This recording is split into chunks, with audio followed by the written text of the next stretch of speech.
Welcome back to the Real Scary Stories channel. Today we have two phone-in reports from a listener based in Hong Kong. The first is a genuine ghost sighting, and the second is a scam story that's as maddening as it is eye-opening. Neither story is very long, but once you hear them, you'll definitely think twice. Our caller says these happened recently to people close to her, and she wanted to share them so others can stay alert. Let's start with the ghost story. Story 1. The ghost on the balcony . I want to share a story about my friend. I'll call her Mei Ling. She grew up in Wan Chai on Hong Kong Island and became a nurse. After she got her license, she found a job at a hospital over in Kowloon. This happened before she started working as a nurse. One afternoon, Mei Ling and a friend were hanging out and got hungry. Her aunt runs a Cha Chan Tang, a Hong Kong-style diner, over in Tsim Sha Tsui, so Mei Ling called her. Her aunt said it was the lunch rush, so she told them to come after the peak hours. With some time to kill, Mei Ling reached out to another friend whose apartment was right on the way to her aunt's place. I'll call that friend Dolby. So Mei Ling texted Dolby and said, "Hey, I'm heading to my aunt's. Can I swing by yours for a bit first?" Dolby said sure and mentioned a friend was already there too. They took the MTR and walked to Dolby's apartment complex. As they approached, they could see Dolby standing out on the high-rise balcony. Mei Ling yelled up to her, but Dolby didn't hear. Figured it was just the distance or the height. When they got upstairs and went inside, Mei Ling said, "Hey, I was screaming at you from down there. Couldn't you hear me?" Dolby said no. She hadn't heard a thing. She'd just been looking down from the balcony waiting for them. Then Mei Ling said, "Oh, by the way, where'd that kid go? The boy who was standing next to you on the balcony?" Dolby looked confused. "What boy?" "There was definitely a boy standing right next to you," Mei Ling said. Dolby replied, "I don't have a younger brother." Mei Ling turned to her other friend. "You saw him too, right?" Her friend said, "Yeah, I saw a kid. He was wearing a white shirt." Mei Ling paused. "Wait, I saw him in a blue shirt." Both of them had clearly seen someone, but they'd seen different clothes on him. Dolby was shaken enough that she brought it up with her parents later. She told them a boy had apparently been standing next to her on the balcony, except she'd been alone.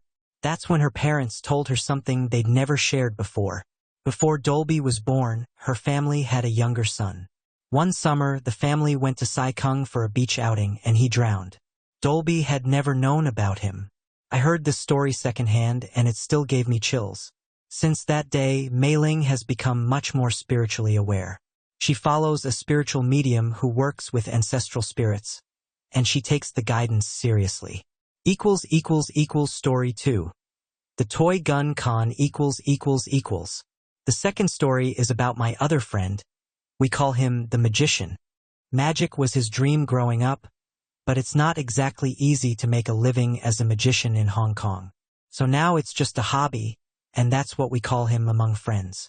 The magician speaks a little slowly, stutters sometimes, and tends to overreact when people talk to him, nodding a lot, giving big enthusiastic responses. That probably made him seem like an easy target. He loves whiskey and started going to a talking bar, a type of hostess bar near Tsim Sha Tsui. The owner, let's call him Gordon, gave him the full treatment. Week after week, Gordon listened to every word with big reactions, like the magician was the most interesting person in the world. One day, Gordon asked the magician what his hobbies were. The magician mentioned he collects airsoft guns, pistols, M16s, all kinds, and practices shooting in his building's rooftop area. Gordon lit up. "No way, me too." That shared interest became the hook. Gordon started getting closer and closer until one day he made his pitch. "You and I both love airsoft guns. I found a supplier overseas that makes rare models you can't get in Hong Kong. I want to be the exclusive importer. I'm a little short on capital, about 400,000 Hong Kong dollars. Are you in a position to invest?" The magician was into it. This was literally his hobby. He said he didn't have that kind of cash on hand. Gordon said, "Don't worry about it. Get a loan. You've been working for over a year. That amount should come through easily." So the magician applied for a loan through his banking app, 400,000 Hong Kong dollars. transferred straight to Gordon. No samples, no warehouse, no contracts. Just a promise. A week later, Gordon called back. There's a customs issue. I need another $500,000 to clear it. If we don't pay, your investment is gone. The magician panicked. He took out another loan, borrowed from family, scraped together the $500,000, and sent it over. Over a month passed with no updates. The magician quietly stewed, wondering why there was no news about the guns, why the business hadn't started, but never brought it up. Finally, he worked up the nerve to go to the bar and ask. Gordon smiled and said, "Funny you should ask. The sample is arriving tomorrow. I'll call you with the meetup spot." Sure enough, Gordon called the next day and gave him a location near the bar. When the magician showed up, Gordon pulled out a cheap orange-tipped plastic toy gun from a convenience store, the kind with the safety plug on the barrel. "This is just the sample," Gordon said with a straight face. "When the real ones arrive, they'll be incredible." 2 or 3 weeks, Gordon said. That's all it would take. But when the time came and the magician called, the number was disconnected. He went to the bar in person. A new owner was behind the counter. The previous owner transferred the business last week. Gordon had already planned his exit. He sold the bar, disconnected the phone, and disappeared. A while later, the magician and I were at a Jimjilbang, a Korean-style bathhouse, popular in Hong Kong too, and he quietly said, "Hey, I think I just saw that guy." I said, "Then go grab him." He just shook his head. "The police said it's complicated. I'll let it go. People like that have their own karma." I felt terrible for him, but there wasn't much I could do as an outsider. Later, I asked him about the debt. He said, 3 payments left. Almost done. He'd been living with his parents, no rent, no living expenses, putting over 90% of every paycheck toward that debt for more than... Episode 1.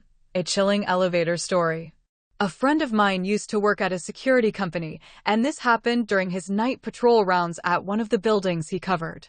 That building had an elevator with a feature where, when you pressed a floor button, a woman's voice would announce the floor number out loud. One night during his rounds, he had to go inside the building. He accidentally pressed the button for basement 2, canceled it, and then pressed basement 1 instead. But instead of the usual woman's voice he always heard, a flat, expressionless voice came through the speaker and announced, "Basement 9. He said he jolted awake in an instant. Every bit of exhaustion from the overnight shift just evaporated on the spot. Because that building only went down 2 basement levels. Episode 2. A small fishing village. I want to share something that happened in the small fishing village where I grew up. There was a maritime accident, and every single person in the village stopped what they were doing and went out to sea to search for the fishermen who had been on board the capsized boat. Thanks to the entire village turning out to search, they were able to find most of the people who had been on the boat, but in the end, one person couldn't be found. That night, after the search, the villagers gathered at the small harbor. Hoping the missing person might miraculously come back alive, they decided to build a bonfire on the breakwater to serve as a lighthouse and keep it burning until morning. After lighting the bonfire, most people, including those who had been gathered at the harbor, had to return home because there was another search planned for the next day. I was about to leave too, led by my father's hand, when an elderly woman started shouting, calling out that the missing fisherman had come, saying it over and over loudly. Startled by her voice, everyone turned to look. From the far end of the harbor, there was a sound splash, splash, the sound of wet footsteps approaching. As that sound drew closer to the bonfire, the old woman murmured how cold he must be and told him to warm himself by the fire. But when I looked, all I could see was the old woman standing there alone. No one else was visible. I quietly asked my father who was there and why the old woman was acting that way. Without a word, he put a finger to his lips. I looked around at the villagers gathered at the harbor. Every one of them was standing silently, watching the old woman with sad expressions on their faces. A little while later, even though no one was visible in front of her, there was a feeling as if someone was definitely standing there. The old woman gestured into the empty air, telling him not to worry, that they would find him tomorrow. As she did, it felt like the air around us shifted, And at the same moment, that presence disappeared. The next day, the missing person was found caught in a net near the cliffs. Episode 3. The Woman in the Restroom. This is something my older sister told me. When she was in middle school, our grandmother passed away, and this happened while the wake was being held. At the time, another family's wake was being held at the same funeral home, so there were quite a lot of people around. Night fell, and my sister went to the restroom. She sat there on the toilet thinking about our grandmother and started crying. While she was in there, she heard the sound of a young girl crying near the sink area. She thought to herself, "Oh, that person is also crying because they're sad about someone they lost, just like me." After a while, she wiped her tears and stepped outside. A girl who looked about her age was staring quietly at her face, still crying. When my sister looked back at the crying girl's face, she started crying all over again. There was something she felt, a shared sense of grief, and she gave the girl a small, silent nod before walking out of the restroom. On her way to the memorial room to light incense for our grandmother, she suddenly felt a chill run down her spine. The memorial portrait in the room next to our grandmother's, no matter how many times she looked at it, was the same girl she had just met in the restroom. She even gathered the courage to go ask the family at the adjacent memorial room about it. They told her the girl in the portrait was their only daughter and that she had died of illness. So my sister asked their permission and paid her condolences. Episode 4. The Traffic Accident. Not long ago, there was a traffic accident in front of our office building, bad enough to crumple the guardrail, a pretty serious one. Word went around that an elderly woman had collapsed in the street. Since it happened right in front of our building on a busy road, all of us from the office went out to direct traffic and help manage the scene until the ambulance arrived. The next day, a woman who appeared to be the elderly woman from the accident came into our office carrying snacks as a thank you. All the staff gathered around, and we ate the snacks she brought, telling her how relieved we were to see her up and about with no visible injuries, exchanging warm words. The day after that, we were heading back to the office after lunch when we ran into a construction worker finishing up the guardrail replacement at the accident site. I mentioned casually that it was a big accident, but at least no one got seriously hurt. He looked at me like I was confused. "What are you talking about?" "An old woman died here on the spot." All of us from the office just stood there in silence, staring at each other. Episode 5. The Scarecrow. Back when I lived in an apartment, I could see rice fields from my bedroom window. There was a scarecrow out there blowing in the wind, and the way it moved it almost looked like it was dancing. I remember laughing at it. The next morning I looked out and the scarecrow was gone. I asked my mom about it, and she told me there was never a scarecrow out there to begin with. Episode 6. The Care Facility. One of my relatives was staying at a long-term care facility, and every time I visited, there was a friendly, familiar older gentleman there I'd gotten to know a bit. One day I saw him in the hallway before going to my relative's room. My mom and I said hello, he smiled back, and we passed each other. A good while later, while still in the room, I got curious and asked, "Why hasn't that gentleman come by? Is he getting checked?" Mentioning I'd seen him in the hallway earlier. One of the other patients in the room looked over and said, "Tanaka? He died in the early hours yesterday morning." My mom and I just stared at each other, eyes wide. And it was the middle of the afternoon. Episode 7. My friend's sister's room. I was over at a friend's house one time, and after using the bathroom, I noticed another door slightly ajar. I was curious what room it was and started to push it open. Then from inside the room, in a cold, flat voice, I heard, "Get out." It sounded like a woman's voice, so I assumed it was my friend's older sister. I backed away fast and went straight to my friend and told him I'd almost walked into his sister's room and got an earful for it. His face went dark. He said his sister had died 7 years ago. Episode 8. The Instagram Story. I was on my phone late into the night and dozed off with Instagram still open. I had wired earbuds in at the time, plugged into my phone but no sound coming through, and I fell asleep with the earbuds in my ears, scrolling through Instagram posts. I woke up briefly and blearily looked at my phone.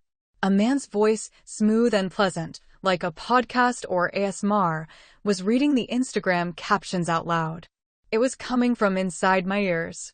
I thought, oh, the sound must be coming through the earbuds, and I didn't think much of it. But then all at once I snapped fully awake. Wait, I wasn't watching a video. I was just looking at posts. Right as that thought hit me, while the voice was still going, the voice began repeating a single hard-to-pronounce word over and over. I can't remember exactly what it was, laughing mockingly as it said it. Slowly at first, almost like I was laughing along with it, and then gradually faster and faster, until it was repeating at a speed no human mouth could produce. It was the first and last time I ever heard two voices like that. Episode 9. The Elevator. When I was little, I got on an elevator late one night, and a man and a woman got on after me. I pressed the button for my floor right away. I could hear the man and woman talking beside me. The man said, "Hey, what should we eat tonight?" The woman answered, "Tonight let's eat a child." I spun around in shock at those strange words, and there was only one adult on the elevator. Just one person.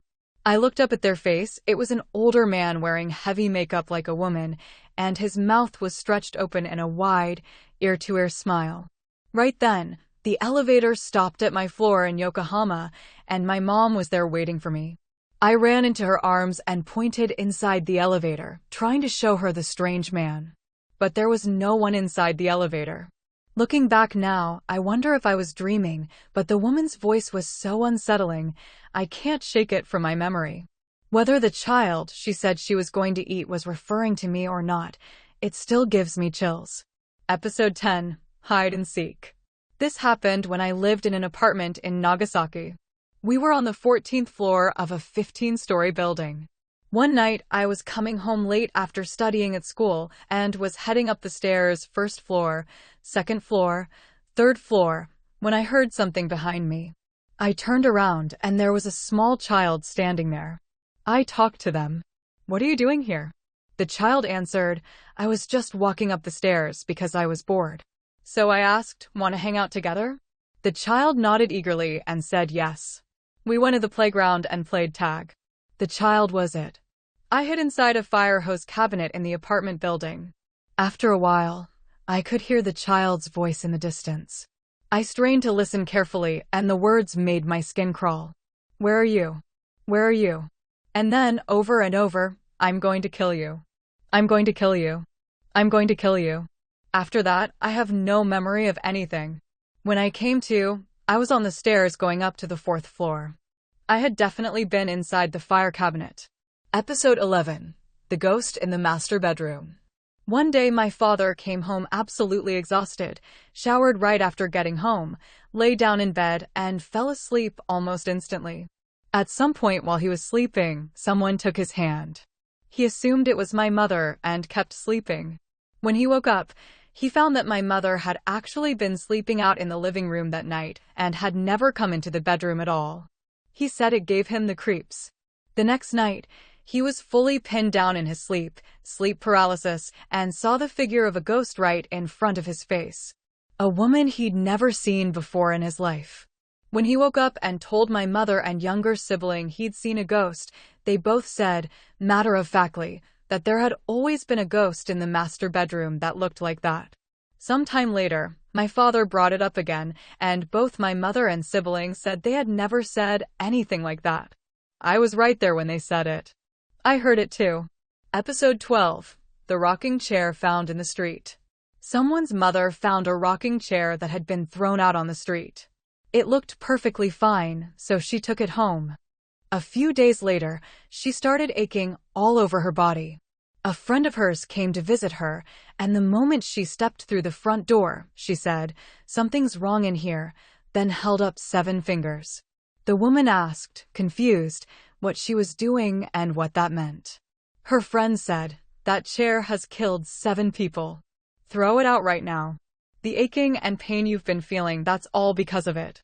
As it turned out, her friend had spiritual abilities. She had the sight to see spirits, and when she walked in, she immediately saw a young woman in a white funeral kimono sitting in that rocking chair, laughing like a maniac. The son took the chair outside, smashed it to pieces, and dumped it on a quiet mountain trail. After that, The mother's body aches completely vanished, as if they had never happened. But the son came down with a bad fever for several days afterward. Episode 13. The Sound of Clock Ticking.